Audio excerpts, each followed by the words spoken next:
পরের দিন সকালে তার ঘুম ভাঙে একদম ভোরে। ঘুম থেকে সে হাসি মুখেই ওঠে, কারণ আজকে বসের দেওয়া কাজ সে পূরণ করতে পারবে।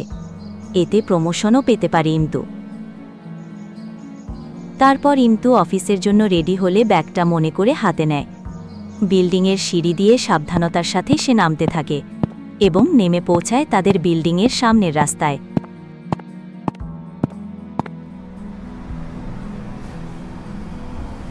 ওমা, এ কি! বাস তো তাকে না নিয়েই চলে যাচ্ছিল।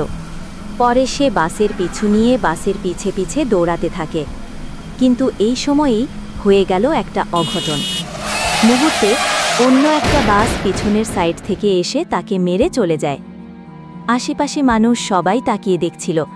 কয়েকজন ছুটে তার পাশে আসে, কিন্তু তাকে হেল্প করার উদ্দেশ্যে নয়, বরং তার ব্যাগ থেকে যে টাকা ছড়িয়ে ছিটিয়ে আছে তা নিয়ে তারা চলে যাওয়ার জন্য।